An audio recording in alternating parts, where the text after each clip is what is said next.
New polling shows President Trump's approval rating sits at 41%. There is some concern about the economy.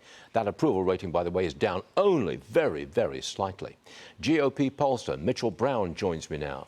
OK, we're talking about approval rating here, slipping just a fraction. What do your polls show? Yeah, I'm not indicating that in my polls quite yet. His image has remained remarkably consistent. I don't really think there's going to be any dramatic spikes throughout the entire term. Like I said before on the show a couple of times, people knew what they were getting when it came to Donald Trump. There were even a lot of people in this country who don't like Donald Trump that voted for him because they liked the way that their lives looked in 2019 compared to 2024. So it's not going to be any point where Trump jumps to being above water and overwhelmingly positive or a deep step. So what I've seen is not reflexive of this poll, and he's remained about consistent in my book, about 45% approval.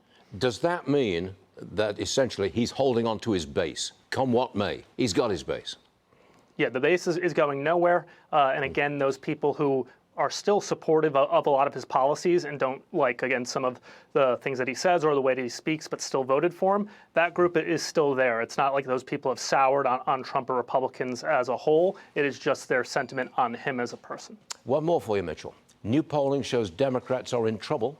65% of voters say the party is out of touch. 82% say it faces a leadership crisis. Again, what do your polls show?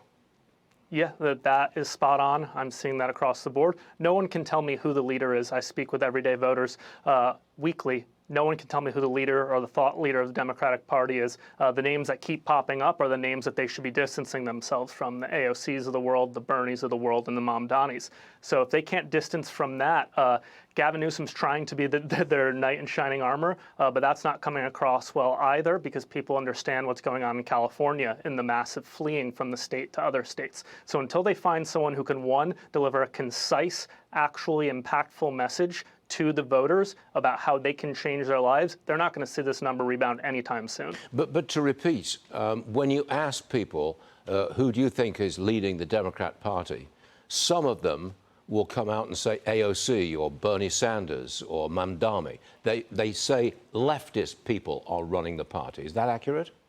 AOC is the most name-recognized person other than Barack Obama right now for people who they say are the leaders of the Democrat Party. You're a pollster.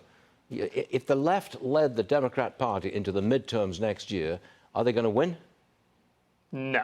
Hakeem Jeffries can't do it. No one currently on the ballot can do it. So they need to come up with something very quickly. OK. Mitchell Brown, always a pleasure. Come and see us again soon. Thanks for being here today. Thanks, Thank you.